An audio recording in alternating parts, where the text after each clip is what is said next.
അടുത്തിടെ ഏറ്റവും കൂടുതൽ ആൾക്കാർ എനിക്ക് അയച്ച മെസ്സേജ് അല്ലെങ്കിൽ എന്നോട് ആവശ്യപ്പെട്ട ഒരു കാര്യമെന്ന് പറയുന്നത് ഞാൻ മുല്ലപ്പെരിയാറിനെ കുറിച്ചൊന്ന് സംസാരിക്കണം എന്നുള്ളതായിരുന്നു.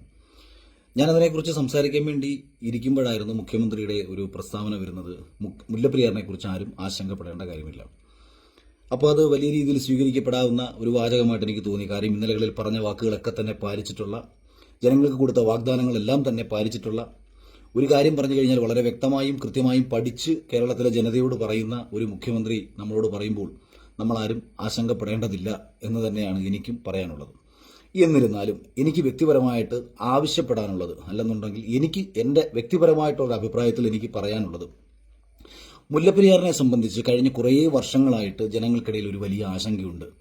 മുല്ലപ്പെരിയാറിന് കീഴിൽ പണ്ട് ഇടുക്കിക്കാർക്ക് ഭയപ്പെടേണ്ടിയിരുന്നു എന്ന് പറഞ്ഞത് പിന്നീട് കേരളം മുഴുവൻ ഭയപ്പെടേണ്ട ഒരു സാഹചര്യം ഉണ്ടാകുന്നത് നമ്മുടെ മണിയാശാൻ ഡാം തുറന്നു വിട്ടപ്പോഴാണ്.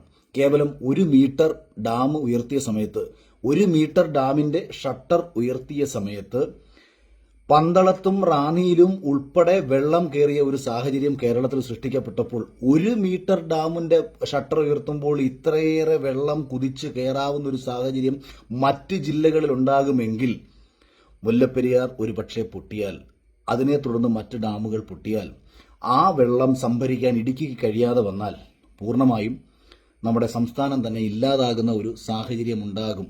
ഇതിങ്ങനെ ഒരു കാരണവശാലും സംഭവിക്കുക എന്നുള്ള അർത്ഥത്തിലല്ല പറഞ്ഞത്. ഇത്തരം ചിന്തകൾ മനസ്സിലേക്ക് കയറ്റിവെച്ച് കിടന്നുറങ്ങുന്ന ഒരു വലിയ ജനത ഇടുക്കിയുടെയും മുല്ലപ്പെരിയാറിന്റെയും പരിസരത്തും എറണാകുളത്തുമൊക്കെ ആയിട്ട് ഉണ്ട് എന്നുള്ളൊരു യാഥാർത്ഥ്യം നിങ്ങൾ മനസ്സിലാക്കുക. എല്ലാ രാത്രിയിലും കിടന്നുറങ്ങുമ്പോൾ ഒരുപക്ഷെ രാവിലെ ഉറങ്ങി എണീക്കാൻ വൈകുന്ന ഒരുവന്റെ തലയിലേക്ക് കുറച്ച് വെള്ളം കൊണ്ട് കുടഞ്ഞാൽ മുല്ലപ്പെരിയാർ പൊട്ടിയെന്ന് പറഞ്ഞ് ഇറങ്ങി ഓടുന്ന ഒരവസ്ഥ ഉണ്ടാവത്തക്ക രീതിയിലുള്ള മാനസിക ചിന്തയിലാണ് ഒരുവൻ കിടന്നുറങ്ങുന്നത്. അപ്പം ഇത് അവന്റെ എല്ലാ സമാധാനവും നശിപ്പിക്കും, എല്ലാ സ്വസ്ഥതയും നശിപ്പിക്കും. മുന്നോട്ട് ജീവിക്കുന്ന ഓരോ കാര്യത്തെക്കുറിച്ചും ഓരോ ജനതയ്ക്കും സംശയമുണ്ടാവും. അപ്പോൾ കേവലം ഒരു സ്റ്റേറ്റ്മെന്റ് വന്ന് നടത്തിയിട്ട് പോകുകയല്ല മുഖ്യമന്ത്രി ചെയ്യേണ്ടത്. ഇതുവരെയാണ് ഞാൻ പറയാൻ വന്നൊരു പ്രധാനപ്പെട്ട കാര്യം.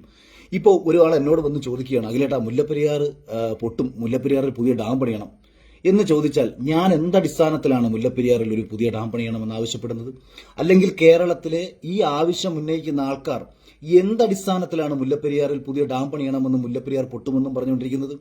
ഏതെങ്കിലും വക്കീൽ എവിടെന്നെങ്കിലും കുറെ രേഖകൾ എടുത്തു വെച്ച് നിരത്തി മുല്ലപ്പെരിയാറിന്റെ ഭാഗത്ത് സൈഡിൽ ഏതെങ്കിലും ഒരു വിള്ളലിന്റെ ഫോട്ടോയും കാണിച്ചിട്ട് ഈ മുല്ലപ്പെരിയാർ പൊട്ടുമെന്ന് പറഞ്ഞ് ജനത്തെ ഭയപ്പെടുത്തുന്ന തെമ്മാടിത്തരമല്ലേ യഥാർത്ഥത്തിൽ ഇപ്പോൾ കാണിച്ചുകൊണ്ടിരിക്കുന്നത്? മുല്ലപ്പെരിയാർ പൊട്ടുമെന്ന് പറഞ്ഞ് കേരളത്തിലുടനീളം ആശങ്ക സൃഷ്ടിക്കുന്ന ഇത്തരക്കാർ യഥാർത്ഥത്തിൽ കേരള സമൂഹത്തോട് ചെയ്യുന്നത് ഗുണമാണോ ദോഷമാണോ? മുല്ലപ്പെരിയാർ മാത്രമല്ല, ഇന്ത്യയിലൊട്ടാകെ എത്രയോ ഡാമുകളുണ്ട്. ഹിരാക്കുഡും ഫക്രാനങ്കലും പോലെയുള്ള വലിയ വലിയ ഡാമുകൾ ഇന്ത്യയിലുണ്ട്. ഇതൊക്കെ തകർന്നു കഴിഞ്ഞാൽ ഇന്ത്യയിലെ 3-4 സംസ്ഥാനങ്ങൾ തന്നെ ഇല്ലാതാകും. അപ്പം നമ്മളൊക്കെ ജീവിക്കുന്നത് ഓരോ ദിവസവും ഭയപ്പെടേണ്ട സാഹചര്യങ്ങളിലാണ്. ഭൂമി ഉലുക്കം തടയാൻ നമുക്ക് ആർക്കെങ്കിലും കഴിയുമോ? ഞാനിപ്പോൾ ഈ ഇരുന്ന് സംസാരിക്കുന്നത് കൊച്ചിയിലുള്ള ഒരു ഫ്ളാറ്റിന്റെ 18ാമത്തെ നിലയിലിരുന്നുകൊണ്ടാണ് ഞാൻ സംസാരിക്കുന്നത്. 1 മണിക്കൂർ കഴിഞ്ഞാൽ ഇവിടെ എന്തെങ്കിലും സംഭവിക്കുമില്ലോ നമുക്ക് പറയാൻ പറ്റുമോ? അപ്പോൾ ഇവിടെ നിന്നിട്ട് ഞാൻ എല്ലാവരെയും ഭയപ്പെടുത്തിക്കൊണ്ടിരിക്കുകയാണ്. ദുബായ് എന്ന് പറയുന്ന ഒരു മഹാനഗരം. ഈ ദുബായ് എന്ന് പറയുന്ന മഹാനഗരം എവിടെയാണ് കെട്ടിപ്പൊക്കി വെച്ചേക്കുന്നത്? വെറും മണലിലാണ്. ഈ മണലിന്റെ അടിയിൽ പൈല് ചെയ്തിട്ടാണ് ഈ കാണുന്ന ബഹുനില മന്ദിരങ്ങളൊക്കെ തന്നെ ദുബായിൽ ഉണ്ടാക്കി വെച്ചേക്കുന്നത്.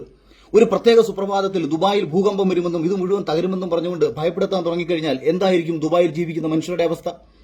ഇതുപോലെ തന്നെ അമേരിക്കയിൽ ജീവിക്കുന്ന മനുഷ്യരുടെ അവസ്ഥ, മറ്റുള്ള പല പ്രദേശങ്ങളിൽ ജീവിക്കുന്ന മനുഷ്യരുടെ അവസ്ഥ, മലയോര മേഖലകളിൽ ജീവിക്കുന്ന മനുഷ്യരോട് നമ്മൾ പറയുകയാണ്, ഇവിടെ നിന്നെല്ലാം നിങ്ങൾ ഒഴിഞ്ഞു വെക്കോളൂ, ഇവിടെ എല്ലാം ഉരുൾപൊട്ടി നമ്മുടെ ഇതുപോലെ, അതായത് കഴിഞ്ഞ ദിവസം നമ്മുടെ അടുത്തിടെ വയനാട്ടിൽ ഉണ്ടായതുപോലെ സംഭവിക്കുമെന്നത് പറയാം. നമുക്കിതെല്ലാം പറയാം. പക്ഷെ അതിന് വളരെ വ്യക്തമായിട്ടുള്ള ഒരു പഠന റിപ്പോർട്ടാണ് നമുക്ക് ആവശ്യം. അപ്പൊ മുല്ലപ്പെരിയാറിൽ പുതിയ ഡാം പണിയണോ വേണ്ടയോ എന്നുള്ള കാര്യത്തിൽ ഞാനോ സോഷ്യൽ മീഡിയയിൽ അഭിപ്രായം ഉന്നയിക്കുന്നവരോ അല്ല മറുപടി പറയേണ്ടത്. ഇവിടെ എനിക്ക് ആവശ്യപ്പെടാൻ കഴിയുന്നത് ഒരേ ഒരു കാര്യം മാത്രമാണ്.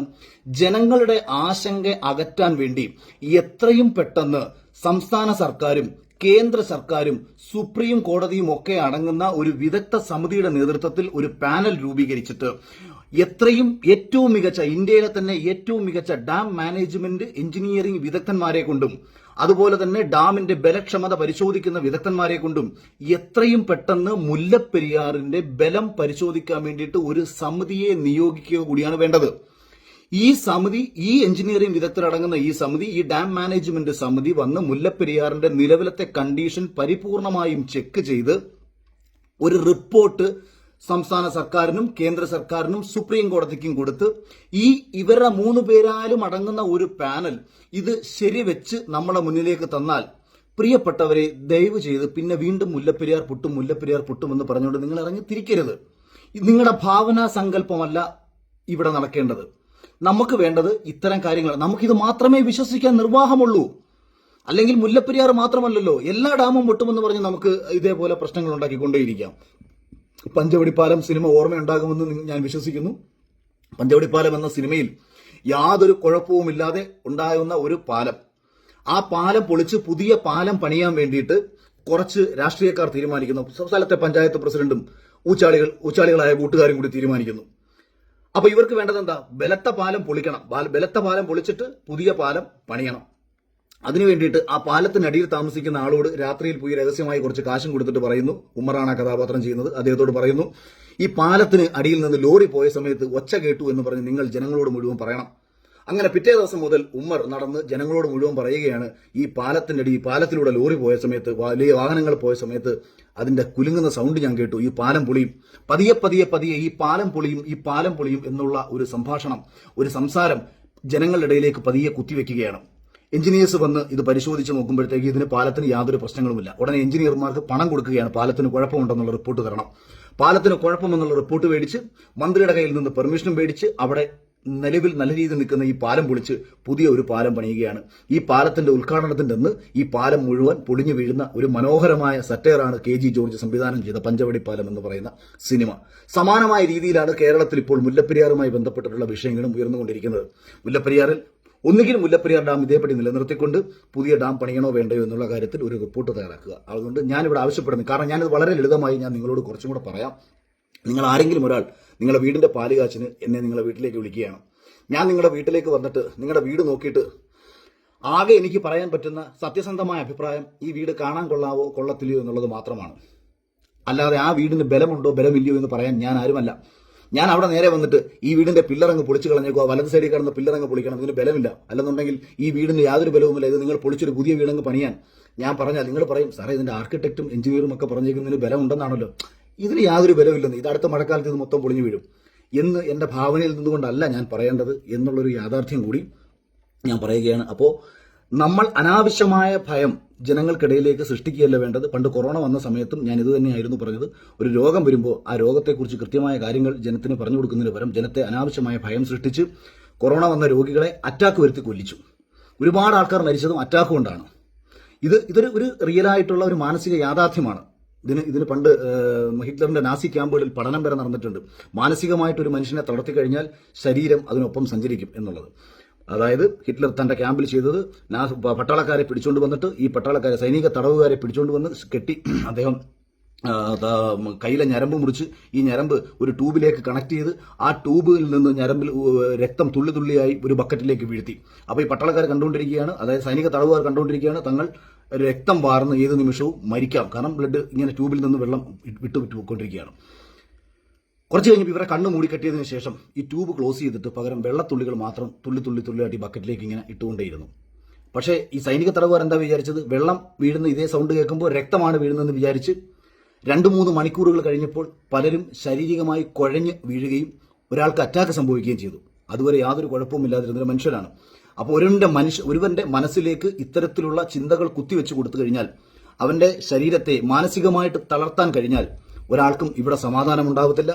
അങ്ങനെ അത്തരം സമാധാനമുണ്ടാകാത്ത ഒരു സാഹചര്യമാണ് നിലവിൽ മുല്ലപ്പെരിയാറുമായി ബന്ധപ്പെട്ട വിഷയങ്ങൾ ഉയർന്നു കേട്ടുകൊണ്ടിരിക്കുന്നത്.